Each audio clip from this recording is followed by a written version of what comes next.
సాక్ష్యమిచ్చేదా మన స్వామి యేసు దేవుడంచు సాక్ష్యమిచ్చేదా సాక్ష్యమిచ్చేదా మన స్వామి యేసు దేవుడంచు సాక్ష్యమిచ్చేదా సాక్ష్యమనగ గనిన వినిన సంగతులను తెలుపుటై సాక్ష్యమనగ కనిన వినిన సంగతులను తెలుపుటై సాక్ష్యమిచ్చు కొరకు నన్ను స్వామి రక్షించినంచు సాక్ష్యమిచ్చేదా మన స్వామి యేసు దేవుడంచు సాక్ష్యమిచ్చేదా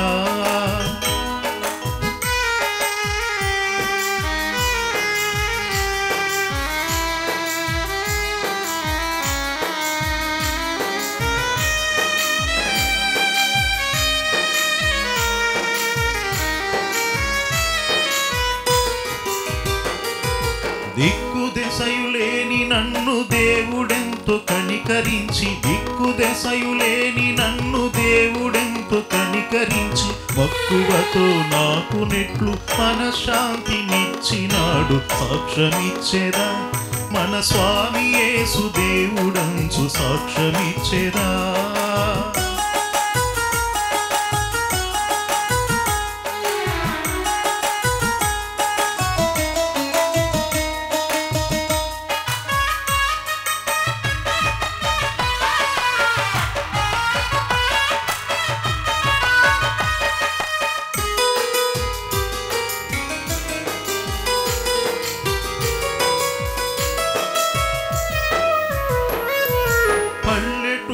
జనుల రక్షణ భారమున పైని గలదు పల్లెటూళ్ళ జనుల రక్షణ భారమున పైని గలదు పిల్లలకును పెద్దలకును ప్రేమతో నా స్వానుభవము సాక్ష్యమిచ్చేదా మన స్వామి యేసు దేవుడంచు సాక్ష్యమిచ్చేదా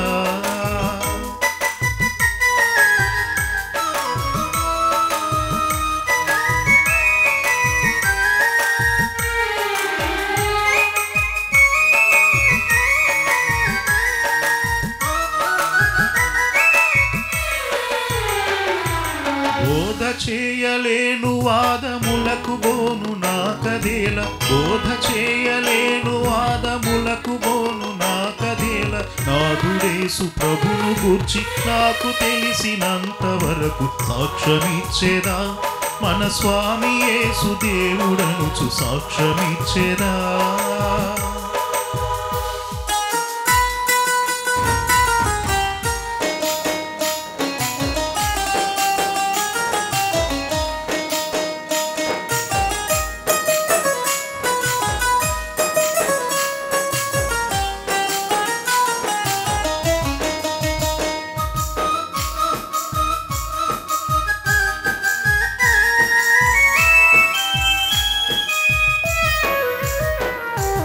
పాపులకును మిత్రుడంచు ప్రాణముసగి లేచెనంచు పాపులకును మిత్రుడంచు ప్రాణముసగి లేచెనంచు పాపముల క్షమించునంచు ప్రభుని విశ్వసించుడంచు సాక్ష్యమిచ్చేదా మన స్వామి యేసు దేవుడనుచు సాక్ష్యమిచ్చేదా నా అనుభవం సాక్ష్యమిచ్చేదా నాడు నేడు అనే కార్యక్రమం గురించి ఈ రోజున దేవుని దయతో 34వ ఎపిసోడ్లో నా 59 ఏళ్ల అనుభవంలో నాకు 333 మంది మనుషులు మాటను సపోర్ట్ చేసిన వారిలో 34వ మాటను మాట్లాడిన వారిని గురించి అలాగే మొదటి పార్టులో దేవుని వాక్యం తెలుసుకున్న 7గురు మాట్లాడే 7 మాటల గురించి అలాగే రెండవ పార్ట్లో దేవుని వాక్యం తెలియనప్పుడు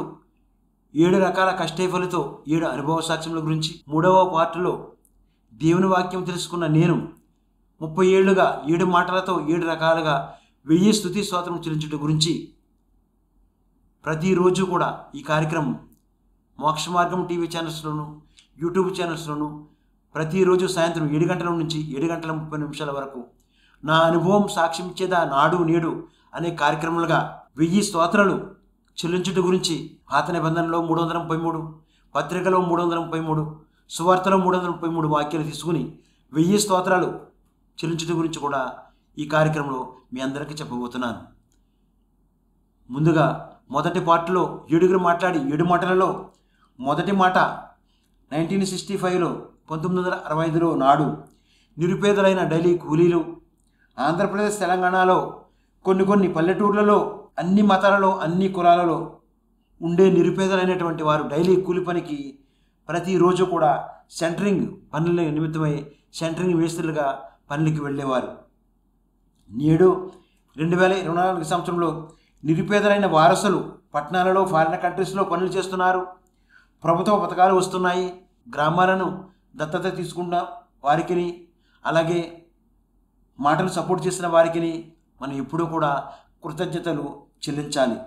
అలాగే రెండవ మాట 1965లో నాడు ఆంధ్రప్రదేశ్ తెలంగాణలో కొన్ని పల్లెటూర్లలో ఉండే అన్ని మతాలలో అన్ని కులాలలో ఉండే నిరుపేదలైన పిల్లలు చదువుకునే స్తోమత లేక బాల కార్మికులుగా 59 ఏళ్లకు పూర్వము ప్రతి పిల్లలు కూడా వరి కోతలకని మరి కలుపు తీతలకని అలాగే చెరుకు తోట పనులకని బాల కార్మికులుగా ఆ రోజుల్లో పిల్లలు అనేక మంది పిల్లలు ఉన్నారు. మరి 2024 సంవత్సరంలో నేడు నిరుపేదలైన పిల్లలు చదువుకోవడానికి ప్రభుత్వ పథకాలు వస్తున్నాయి. తల్లిదండ్రులు అప్పులు చేసి చదివిస్తున్నారు లేదా ఫారిన్ కంట్రీస్లో చదవటానికి బ్యాంకులలో లోన్లు తీసుకుని ప్రతి నెల ఈఎంఐ కట్టేలాగా చదివిస్తున్న తల్లిదండ్రులకు ప్రభుత్వ పథకాలు ఇస్తున్న అందరికీ కూడా మనము అందరము కృతజ్ఞతలు చెల్లించాలి. అలా మూడవ మాట 1965లో నాడు ఆంధ్రప్రదేశ్ తెలంగాణలో కొన్ని పల్లెటూర్లలో ఉండే అన్ని మతాలలో అన్ని కులాలలో ఉండే నిరుపేదలైన వృద్ధులు విధవరాండ్రులను వికలాంగులను ఆ రోజుల్లో మనవడు సరిగ్గా వారికి భోజనం పెట్టక సరైన బట్టల పోషణ చూడకుండా వారు దిక్కులేని స్థితిలో ఉన్నప్పుడు మనవడు తీసుకెళ్ళి ఆ వృద్ధులను విధవరాండ్రులను వికలాంగులను అనాథాశ్రమంలో పెట్టేవారు. మరి 2024 సంవత్సరంలో నేడు ఆ వృద్ధులకు వికలాంగులకు విధవరాండ్రులకు ప్రభుత్వ పథకాలు నెల వస్తున్నందువలన ఇంటిలోనే పెట్టుకొని వారికి మంచి భోజనం పెట్టి బట్టలు ఇచ్చి మంచిగానే ఇంటిలో పెట్టి చూస్తున్న మనవడులందరికీ కూడా నా ప్రత్యేకమైన కృతజ్ఞతలు తెలియజేస్తున్నాను. నాలుగవ మాట 1965లో నాడు నిరుపేదలైన పుట్టుక క్రైస్తవులు ఆంధ్రప్రదేశ్ తెలంగాణలో కొన్ని పల్లెటూర్లలో ఉండేవారు. ఒక్క ఆదివారం మాత్రమే చర్చికి వెళ్ళి మిగిలిన రోజులన్నీ కూడా వాళ్ళు కూడా పుట్టుక క్రైస్తవులుగా సెంటరింగ్ పనులకు తాపి పనులకు వరి చేనులు కోతలు కోయడానికి అటువంటి పనులకు ఆ రోజుల్లో వెళ్ళేవారు. మరి 2024 సంవత్సరంలో నేడు పుట్టుక క్రైస్తవులుగా వారసులుగా ఉన్నటువంటి వారు పట్టణాలలో ఫారిన్ కంట్రీస్లో ఉంటూ గొప్పగా ఆశీర్వదించబడటానికి కారణం తల్లిదండ్రులు ఆ రోజుల్లో కష్టే ఫలితో వారిని పెంచి గొప్పగా చేసిన వారి గొప్ప ప్రార్థన ఫలితంగానే ఈ రోజుల్లో మరి అనేక మంది కోటీసులుగా ఉన్నందుకు ప్రతి ఒక్కరు కూడా తల్లిదండ్రులకు కృతజ్ఞతలు చెల్లించాలి. అలాగే ఐదవ మాట 1965లో నాడు నిరుపేదలైన పాస్టర్లు ఆంధ్రప్రదేశ్ తెలంగాణలో కొన్ని పల్లెటూర్లలో ఉంటూ కష్టే ఫలితో పేదరికములతో ఉంటూ సువార్త సేవ చేస్తూ ఆ రోజుల్లో మరి సువార్త సేవ మరి ప్రార్థనలు 10 మంది 20 మంది 30 మంది కాలినడకన వెళుతూ మరి నేలపైన కూర్చుని ఆ రోజుల్లో సువార్త సేవ చేసే అటువంటి పాస్టర్లకు ప్రత్యేకమైన కృతజ్ఞతలు తెలియజేస్తున్నాను. మరి నేడు అటువంటి పాస్టర్లు అంతే కష్టఫలతో ప్రార్థనలు చేసిన స్వార్థ చేసినటువంటి అటువంటి పాస్టర్లు వారసులైనటువంటి వారు 3 రకాలుగా ఈ రోజుల్లో ఉంటున్నారు. మొదటి రకం పాస్టర్లు పట్టణాలలో ఫారిన్ కంట్రీస్లో పెద్ద చర్చిలు కట్టి గొప్పగా కోటీశ్వరులుగా ఉంటూ సువార్త సేవ చేసే పాస్టర్లకు కొందరైతే, రెండవ రకం పాస్టర్లు పట్టణాలలో ఫారిన్ కంట్రీస్లో సేవ చేస్తూ జీతాలు తీసుకుంటూ పాస్టర్లకు మధ్య గొడవలు పెట్టి సంఘస్థులను 2 సంఘాలుగా చీల్చి సంఘమును గొడవలు చేస్తూ అనేక మరి కోర్టు కేసులను పోలీసుల కేసులని అనేక రకాలుగా చేసే పాస్టర్లు మరికొందరైతే, మరి మూడో రకం పాస్టర్లు చూసినట్లయితే ఈ రోజుల్లో ఆంధ్రప్రదేశ్ తెలంగాణలో కూడా అనేక పల్లెటూళ్ళలో ఇంకానూ నిరుపేదగా ఉంటూ తినడానికి తిండి లేకుండా కట్టుకోవడం బట్ట లేకుండా కట్టడానికి డబ్బులు లేకుండా ఇంకానూ నేలపైన కూర్చుని అనేక రకాలుగా నేలపైన మోకరించి అనేక మంది పాస్టర్లు నిరుపేదలుగానే ఉంటున్న అటువంటి పేదరికంలో ఉన్న పాస్టర్లకి నా ప్రత్యేకమైన కృతజ్ఞతలు తెలియజేస్తున్నాను. మరి 6వ మాట 1965లో నాడు నిరుపేదలైన సంఘస్థులు సంఘ పరిచర్యలో పాలిభాగస్తులుగా మన ట్రెజరర్ అయితేనేమి, శ్రేణ సమాజము, సంఘ పెద్దలు, కెమెరామెన్లు, మ్యూజిక్ టీం అందరూ కూడా దేవుని భయభక్తులతో ఆ సంఘ పరిచర్యలో పాలిభాగస్తులుగా ఎంతో గొప్పగా సువార్త సేవ చేసేవారు. మరి 2024 సంవత్సరం నేడు అంతకంటే గొప్ప సేవ ఈ రోజుల్లో సువార్త సేవ చేస్తున్నారు. 7 రకాలుగా మరి సంఘంలో సువార్త సేవ చేస్తున్న ఒక రకమైతే వారి ఇంటిలో ఉంటున్న ప్రవర్తన మరొక రకం. అది ఏమిటంటే ప్రతి సంఘములో సంఘస్థులుగా 7 రకాల పరిచర్యలు మరి చేస్తారు. వారింటిలో 7 రకాలుగా కుటుంబాలు ఎలా ఉంటున్నారంటే, మొదటి రకంగా సంఘములో సంఘ పెద్దలుగా మంచి పేరు ఉంటుంది. కానీ వారింటిలో మామయ్యగా కోడలను బాధ పెడతాం, భార్యను బాధ పెడతాం, బంధువులను బాధ పెడతాం, ఇరుగు పొరుగుని బాధ పెట్టి అటువంటి బుద్ధి మీకు బాగోలేదండి. అలాగే రెండవ రకం సంఘములో చూసినట్లయితే సంఘములో శ్రేణ సమాజంగా పెద్ద ప్రార్థన పరురాలుగా మంచి పేరు ఉంటుంది. కానీ వారింటిలో కోడల్ని బాధ పెట్టే బుద్ధి, మరి కూతుర్ని, కొడుకుని, మనవల్ని, మనవరాలని, మరి కొడుకు పిల్లలను ఒక రకం, కూతురి పిల్లలను ఒక రకం చూసే అటువంటి బుద్ధే మీకు బాగోలేదండి. ఆ బుద్ధే మార్చుకుంటే మీరు నిజంగానే ప్రార్థన పరురాలుగా మరి మీరు ఉంటారని నా అనుభవం మీకు సాక్ష్యం ఇస్తున్నాను. మరి 3వ రకం సంఘములో బైబిల్ చదవటంలో చాలా మంచి పేరు ఉన్నది. కానీ వారింటిలో వదిలిని బాధ పెడతాం, అన్నని బాధ పెడతాం, అన్నయ్య పిల్లల్ని బాధ పెడతాం, ఆ ఇరుగు పొరుగు బాధ పెడతాం. అటువంటి బుద్ధి మీకు బాగోలేదండి. అటువంటి బుద్ధి మార్చుకోమని నా అనుభవం మీకు సాక్ష్యం ఇస్తున్నాను. 4వ రకం సంఘములో గాయని, గాయకురాలుగా పాటలు పాడటంలో మంచి పేరు ఉన్నది. కానీ ఆ ఇంటిలో అత్తను బాధ పెడతాం, మామయ్యని బాధ పెడతాం, అన్నని బాధ పెడతాం, వదిన బాధ పెడతాం, మరి మరిదిని బాధ పెడతాం. అటువంటి బుద్ధే మీకు బాగోలేదండి. మరి 5వ రకం సంఘములో మీ చర్చిలో ట్రెజరర్గా మంచి పేరు ఉన్నది. కానీ మీ ఇంటిలో మీ భార్యను, మీ పిల్లలను, మీ అన్నను, మీ అన్న కొడుకుల్ని, మీ వదిన కొడుకుల్ని, మీ మరదల్ని అందరినీ కూడా బాధ పెట్టే బుద్ధే బాగోలేదండి. 6వ రకం సంఘములో మీ సంఘములో మ్యూజిక్ టీమ్గా మంచి పేరు ఉన్నది.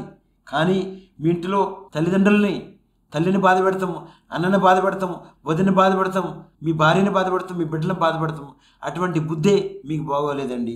మరి 7వ రకం సంఘములో పాస్టర్గా వాక్యం చెప్పి మంచి పెట్టకథలతో మంచి వాక్యం చెప్పి ఆ సంఘస్థులందరినీ కూడా మరి వాక్యం చెప్పే పాస్టర్గా మీకు మంచి పేరు ఉన్నది.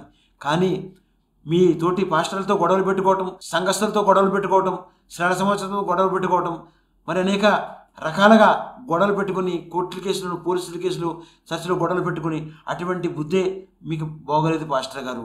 అందుచేత క్రైస్తవ కుటుంబాలని రక్షణ పొందిన మిమ్మల్ని రక్షణ పొందండి అనటం అంత బాగోదు. కాబట్టి మీరు ఏం చేయాలంటే మీ మాటను మార్చుకోండి, మీ బుద్ధిని మార్చుకోండి. అప్పుడే మీ కుటుంబంలో సంతోషము, సమాధానము, సంపూర్ణమైన ఆరోగ్యంగా ఉంటారని నా అనుభవం సాక్ష్యం ఇస్తున్నాను. మరి 7వ మాట, 1965లో నేడు నిరుపేదలైన క్రైస్తవ కుటుంబాలు ఆంధ్రప్రదేశ్, తెలంగాణలో అనేక గ్రామాలలో వారానికి ఒక్కసారి చర్చికి వెళ్ళి మరి దేవుని యందు భయభక్తులతో మరి కుటుంబం ఎంతో సంతోషంతో, ఆనందంతో చర్చికి వెళ్ళి స్తుతించి, ఆరాధించి, మహిమపరిచి, గణపరిచి తిరిగి కుటుంబంతో సంతోషంతో, ఆనందంతో వచ్చేవారు.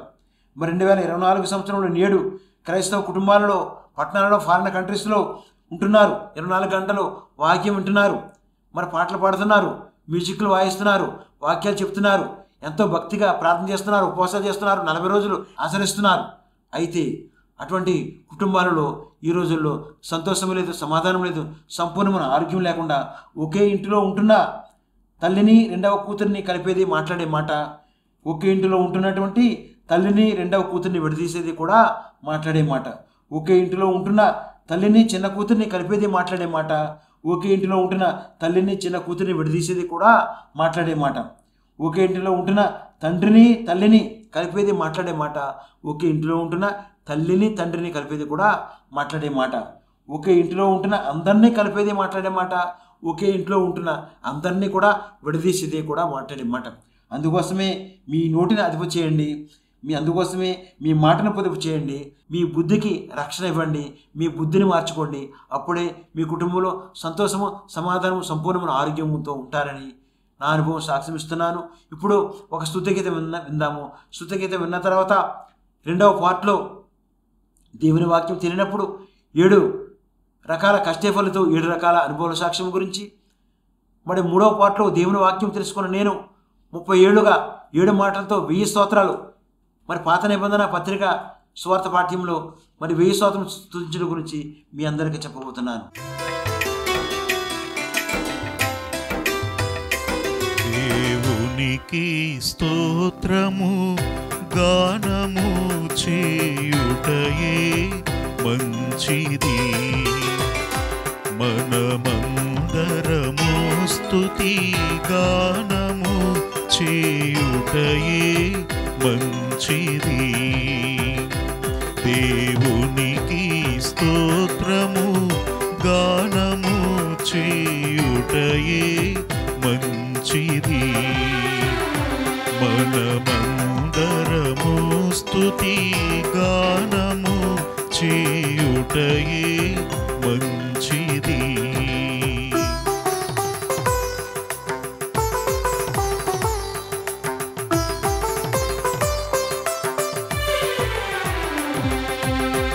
యెరూషలేము యెహోవాయే కట్టుచున్నవాడని,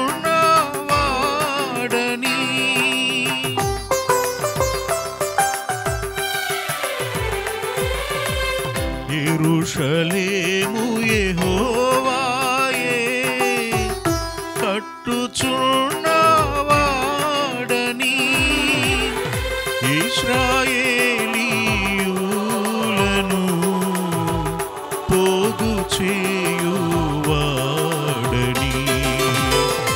ఇశ్రాయేలీయులను పోగు చేయువాడని.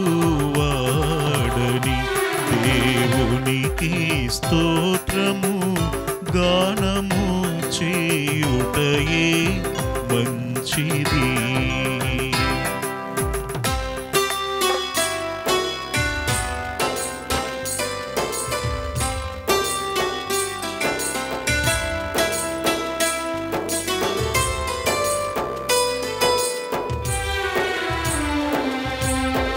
గుండె చెదరిన వారిని బాగు చేయువాడని,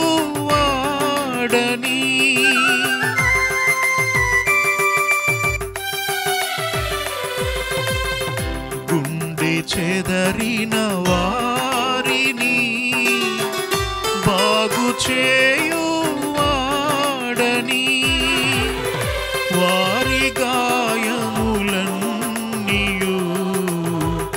కట్టుచున్నవాడని, వారి గాయములన్నీయు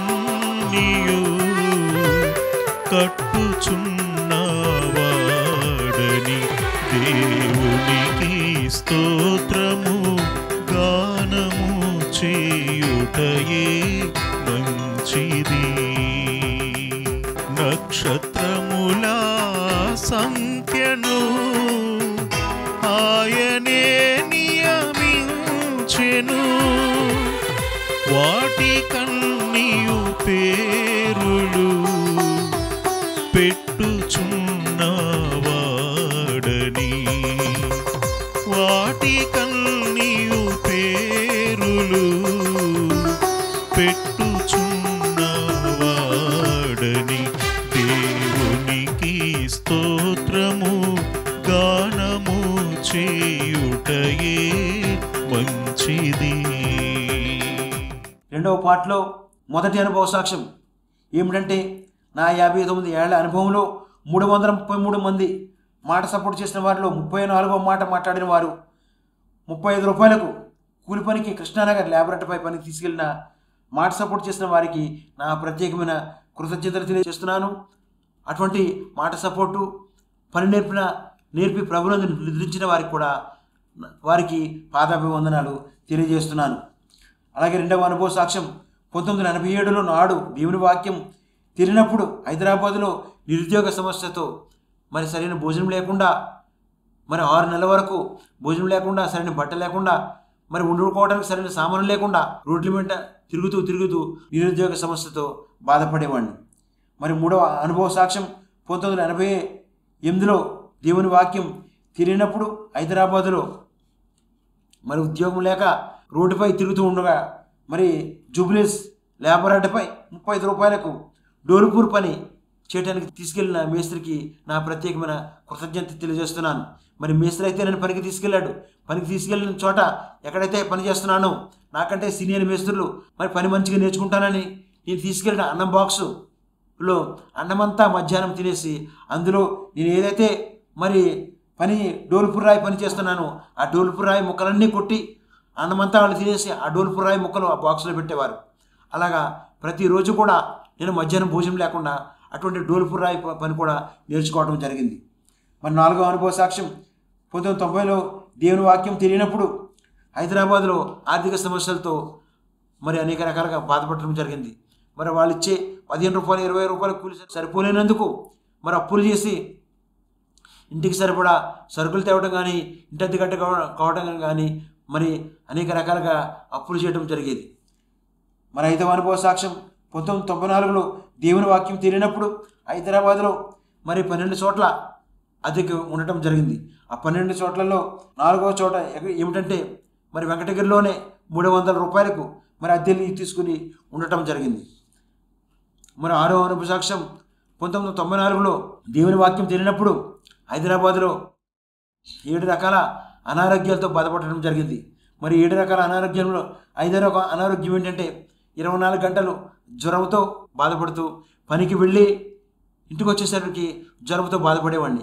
మరి పనికి వెళుతూ జేబు నిండా ఇన్ని ట్యాబ్లెట్లు తీసుకుని మరి పొద్దున మధ్యాహ్నం సాయంత్రం వేసుకుని ఇటువంటి ఆర్థిక సమస్యలతో ఇటువంటి అనారోగ్యాలతో మరి సరైన పని లేకుండా పని నేర్చుకుంటూ ఉంటుంటే ఆ పని వాళ్ళు నాకంటే సీనియర్ ర్యాగింగ్ చేసి నేను ప్రతిరోజు తీసుకెళ్ళిన బాక్సు అన్నం బాక్సు మరి అంతా తినేసి ఒకరోజేమో అన్నం బాక్స్లో నీళ్ళు నింపేవారు, ఒకరోజు సిమెంట్ నింపేవారు, ఒకరోజు ఇసుక నింపేవారు, ఒకరోజు టైల్స్ ముక్కలు నింపేవారు, ఒకరోజు డోల్పూర్ ముక్కలు నింపేవారు, ఒకరోజు మరి కుక్క వేసిన ఆ లిటర్ను ఆ బాక్సులో పెట్టి అట్లా పెట్టి ఆ రకంగా నన్ను బాధ పెట్టినప్పటికీ అటువంటి సమయంలో మరి 7వ రకం అనుభవ సాక్ష్యం ఏంటంటే 1994లో దేవుని దర్శనము దేవుని స్వస్థత జరగటం జరిగింది. ఈ రకంగా బాధపడుతున్న నేను మరణపాయ స్థితిలో పడి ఉన్నప్పుడు నేను అనారోగ్యంతో ఉన్నప్పుడు నేను మరి దేవుని శిలువ దర్శనం మరి చూసినప్పుడు ఆ శిలువ దర్శనం కంటే ముందుగా దేవుడు పొందిన గాయాలు ఏమిటంటే మరి 150 కేజీల బరువు, 15 అడుగుల ఎత్తు, 8 అడుగుల వెడల్పు, 350 మంది సైనికులు, 50 గుర్రపురవతులు, 3 సార్లు కింద పడిపోవటం, 5480 సార్లు శరీరంపై గాయాలు, 17 తలలో లోతైన గాయాలు, 17 గంటల పాటు నీరు లేకుండా ఉండటం, 150 విపోయిన గాయాలు, 6.5 లీటర్లు రక్తం మన పాపాల కొరకు చిందించి శిలువపై మాట్లాడిన 7 మాటలలో 5వ మాట ఏమిటంటే యోహాను సువార్త 19వ అధ్యాయం 28వ వచనంలో నేను తప్పికొనుచున్నాను. అటువంటి వాక్యం నేను దర్శనంలో వాక్యం చూసినప్పుడు ఆ వాక్యాన్ని పట్టుకొని మరి 30 ఏళ్ళుగా దేవుణ్ణి స్తుతించి మహింపరిచి గణపరిచి 30 ఏళ్ళుగా ఏ రకంగా స్తుతించానో మరి చూసినట్లయితే 3వ పార్ట్లో పాత నిబంధన నుంచి 333 పత్రికల నుంచి 333 సువార్త నుంచి 333 వాక్యాలు తీసుకొని ప్రతిరోజు కూడా 7 రకములుగా ఏ రకంగా స్తోత్రం చెల్లించానంటే మొదటి మాటతో దేవునికి ప్రతి ఉదయం స్తుతించడం కొరకు పాత నిబంధన 339 గ్రంథముల నుండి 333 స్తుతించే వాక్యములలో 34వ స్తోత్రం ఆది కాండము 14వ అధ్యాయం 19వ వచనం ఆకాశమును భూమికిని సృష్టికర్తమైన దేవా మీకే స్తుతి స్తోత్రం చెల్లించమని దేవుణ్ణి స్తుతించడం ద్వారా మీ కుటుంబంలో సంతోషం కలుగుతుంది. 2వ మాటతో దేవునికి ప్రతి మధ్యాహ్నమున మహిమపరచుట కొరకు పత్రిక పాఠ్యంలో 23 గ్రంథముల నుండి 333 స్తుతించే వాక్యంలో 34వ స్తోత్రం మొదటి కొరింథీయులకు రాసిన పత్రిక 10వ అధ్యాయము 4వ వచనంలో ఆత్మ సంబంధమైన ఒకే పానీయమైన దేవా మీకే స్తుతి స్తోత్రం చెల్లించడం ద్వారా మీ కుటుంబంలో సమాధానం కలుగుతుంది. 3వ మాటతో దేవునికి ప్రతి సాయంత్రం గణపరచుట కొరకు సువార్త పాఠ్యం 4 గ్రంథముల నుండి 333 స్తుతించే వాక్యములో 34వ స్తోత్రం యోహాను సువార్త 14వ అధ్యాయం 11వ వచనం తండ్రి యందును నేనును నా యందు తండ్రి ఉన్నామని చెప్పిన దేవా మీకే స్తుతి స్తోత్రం చెల్లించమని గణపరచుట ద్వారా మీ కుటుంబంలో సంతోషము సమాధానము సంపూర్ణమైన ఆరోగ్యంగా ఉంటారని నా అనుభవం సాక్ష్యమిస్తున్నాను. 4వ మాటతో దేవునికి ప్రతి పరిశుద్ధ దినమున కృతజ్ఞత కానుక ఇచ్చుట గురించి సాక్ష్యం ఏమిటంటే ప్రతిరోజు ఎవరైతే డైలీ కూలి పనికి వెళ్తున్నారో ప్రతి ఆదివారము మరి దశమ భాగం 10% ఇవ్వండి. ప్రతి వారం ఇంట్లో అయ్యే ఖర్చుల నుంచి కూడా మరి 10% ఇవ్వండి. అంతేమాత్రం కాకుండా నెల ఎవరైతే జీతం తీసుకుంటున్నారో ఆ నెల తీసుకున్న జీతం నుంచి 10% ఇవ్వండి. అంతే మాత్రమే కాకుండా నెలలా మీ ఇంట్లో అయ్యే ఖర్చుల నుంచి కూడా మరి దేవునికి 10% ఇచ్చినట్లయితే దేవుని వాక్యం తెలుసుకునేవారు అనేక మంది దైవ సేవకుల ద్వారా దేవుని వాక్యం తెలుసుకునేవారుగా, దేవుని స్తుతించి మహింపరిచే గణపరిచే కుటుంబాలుగా అనేక మంది మారతాయి. కనుక ప్రతి ఒక్కరు కూడా ఎక్కడైతే మీరు ప్రభురాత్రి భోజన సంస్కారం తీసుకుంటున్నారో, ఎక్కడైతే బాప్తిసం తీసుకున్నారో ఆ సంఘానికి ఇచ్చినట్లయితే మీరే అనేక మందికి మరి వాక్యం తెలియపరిచేవారుగా మీరు అవుతారని నా అనుభవం సాక్ష్యం ఇస్తున్నాను. మరి 5వ మాటతో దేవునికి ప్రతిరోజు కూడా కృతజ్ఞత స్తుతి చెల్లించుట క్రైస్తవులకు ఇచ్చిన దేవుడి గొప్ప భాగ్యం ఏమిటంటే, ప్రతిరోజు మనం స్లీపింగ్ చేసే ముందు ప్రతిరోజు కూడా ఈరోజు మరి అన్ని కులాలలో ఉన్నటువంటి కుటుంబాల కొరకు, అన్ని మతాలలో కుటుంబాల కొరకు, ప్రతి ఒక్కరి కొరకు మనం దేవుడు ఈరోజు అంతా కాచి కాపాడేందుకు మనం కృతజ్ఞతాస్తుతి చెల్లించాలి. ఈరోజు నార్మల్ డెలివరీ ద్వారా ఆడబిడ్డకు మగబిడ్డకు కవలలకు జన్మనిచ్చినందుకు, పుట్టినరోజు జరుపుకునే వారి కొరకు, పెళ్లిరోజు జరుపుకునే వారి కొరకు, నూతన గృహప్రవేశాలు జరుపుకునే వారి కొరకు, ఈరోజున సంపూర్ణ స్వస్థత పొందుకుని ఇంటికి వచ్చే వారి కొరకు, ఈరోజు అనేక మందికి వివాహాలు జరిగినందుకు, అలాగే మరి రాష్ట్రపతికి, ప్రధానమంత్రి కుటుంబాల కొరకు, అలాగే గవర్నరు, ముఖ్యమంత్రులు, మరి ఎంపీలు, ఎమ్మెల్యేలు, ప్రభుత్వ ఉద్యోగులు, డాక్టర్లు, నర్సులు, మరి పోలీసు అధికారులు, లాయర్లు, జడ్జీలు, అనేక వాహనాలు నడిపే డ్రైవర్ల అందరి కుటుంబాలను కూడా దేవుడు ఈరోజంతా కాసి కాపాడినందుకు మనందరం కూడా దేవునికి కృతజ్ఞతాస్తుతులు చెల్లించినట్లయితే దేవుడు మన కుటుంబంలో సంతోషం, సమాధానం దయచేస్తాడని నా అనుభవం మీకు సాక్ష్యం ఇస్తున్నాను. మరి 6వ మాటతో దేవునికి ప్రతిరోజు సాక్ష్యంతో స్తుతించడం గురించి సాక్ష్యం ఏమిటంటే, ఈ రోజున 34వ ఎపిసోడ్లో 34వ మాట్లాడే మాట గురించి, 34వ స్తుతించడం గురించి, 34వ మహింపరచడం గురించి, 34వ గణపరచడం గురించి, 34వ కృతజ్ఞత కానుక గురించి, 34వ కృతజ్ఞత స్తుతించడం గురించి, 34వ సాక్ష్యంతో స్తుతించడం గురించి, 34వ వేకువజామున విజ్ఞాపన ప్రార్థన గురించి, 34వ కలిపే మాట గురించి, విడదీసే మాట గురించి ఈరోజు చెప్పే భాగ్యం దేవుడు దయచేసినందుకు దేవునికి స్తుతి స్తోత్రం చెల్లించుచున్నాను.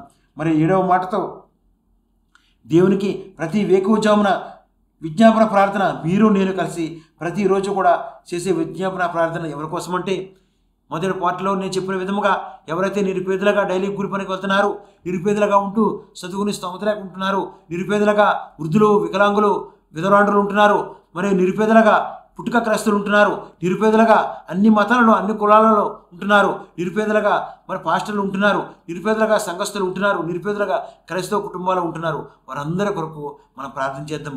అంతేమాత్రం కాకుండా అనేక మంది నిరుద్యోగ సమస్యతో వివాహాలు జరగకుండా, పిఆర్ రాకుండా, మరి అనేక మంది మరి చదువుకోవడం స్తోమత లేకుండా, అనేక మంది అప్పులు తీరక, అనేక రకాలుగా అనేక బాధలతో మరి ఇంటి అద్దె కట్టుకోలేని పరిస్థితి నుండి అనేక రకాలుగా బాధపడుతున్నారు. వారందరి కొరకు మీరు నేను కలిసి దేవుని స్తుతించి మహింపరిచి గణపరిచి విధంగా మీరు నేను కలిసి మన అందరం కూడా ప్రార్థన చేద్దాం. మా పరిశుద్ధుడు, ప్రేమ కలిగిన మా ప్రియ పరలోకపు తండ్రి, మీ ఘనమైన ప్రశస్తమైన బంగారు పాదాలకు లెక్కలేని స్తుతి స్తోత్రాలు చెల్లించుకుంటున్నాను తండ్రి. ఈ దినాన్ని 34వ ఎపిసోడ్ చెప్పే భాగ్యం నాకు దయచేసినందుకు స్తోత్రాలు చెల్లించుకుంటున్నాను తండ్రి. ఈ దినాన్ని ప్రభా, ఇంకా ప్రభా చెప్పవలసిన ఎపిసోడ్లన్నీ కూడా చెప్పే భాగ్యం నాకు దయచేయవలసిగా ప్రార్థిస్తున్నాను తండ్రి. ఈ నాన్న ప్రభా టీవీలోను, యూట్యూబ్లో ప్రభా ఎవరైతే చూస్తున్నారో మరి వివాహాలు జరక్క అనేక మంది ఏజీ పెరిగిపోతున్నానని, లావు పెరిగిపోతున్నానని, మరి పుట్టుగా ఉన్నానని, నల్లగా ఉన్నానని ఎవరైతే ప్రభా కూలిపోతున్నారో, ఎవరైతే తల్లిదండ్రులుగా మరి బిడ్డలకు వివాహం జరగక బాధపడుతున్నారో అటు కుటుంబాలు ఈరోజు శుభకార్యం జరిగించండి. అలాగే మగబిడ్డ ఉన్న ఇంట్లో కూడా ప్రభా తల వెంట్రుకలను ఊడిపోయి బట్ట బుర్ర అయిపోయినందుకు, అలాగే ఏజీ పెరిగిపోతున్నందుకు, లావు అయినందుకు, నల్లగా ఉన్నందుకు, పుట్టుగా ఉన్నందుకు ఎవరికైతే మగబిడ్డలకు వివాహం మరి జరగక బాధపడుతున్నారో అటువంటి గృహాల్లో కూడా ఈరోజు శుభకార్యం జరిగించమని ప్రార్థిస్తున్నాను తండ్రి. అలాగే పిఆర్ రాక, ఉద్యోగాలు రాక, విదేశాలకు వెళ్ళటాక, మరి బ్యాంకులో లోన్ రాక, అలాగే అప్పులు తీరక మరి అనేక మంది అనేక రకాలుగా బాధపడుతున్నారు, గర్భాలు లేక బాధపడుతున్నారు. ప్రతి ఒక్కరి కుటుంబాల్లో సంతోషాలు, సమాధానం, సంపూర్ణ ఆరోగ్యాలు తెచ్చవలసిగా ప్రార్థిస్తున్నాను తండ్రి. ఈరోజు మరి పుట్టినరోజు జరుపుకునే వారిని, అలాగే పెళ్లి రోజు జరుపుకునే వారిని, నార్మల్ డెలివరీ అయిన బిడ్డల్ని మీరు దీవించి ఆశీర్వదించండి. ఈరోజు మరి స్కూల్కి వెళ్ళి వచ్చే చిన్న బిడ్డల్ని, యవనస్తుల్ని ప్రతి ఒక్కరిపై మీ హస్తం కాపుదల నుంచి ప్రతి ఒక్కరిని మీరు దీవించి ఆశీర్వదించి మీ దయలో మీ కాపుదలు కాసి కాపాడవలసిందిగా మా ప్రభును మీ ప్రియకుడు యేసుక్రీస్తు నామములో ప్రార్థించి స్తుతించి వేడుకుంటున్నాను పరమ తండ్రి. ఆమేన్, ఆమేన్, ఆమేన్. దేవునికి స్తుతి స్తోత్రములు. ఈ రోజున దేవుని దయతో 34వ ఎపిసోడ్ చెప్పే భాగ్యం దేవుడు దయచేసినందుకు చూస్తున్న మీ అందరికీ మరొక్కసారి నా ప్రత్యేకమైన కృతజ్ఞత తెలియజేస్తూ 34వ ఎపిసోడ్ని ముగిస్తున్నాను. ఆమేన్.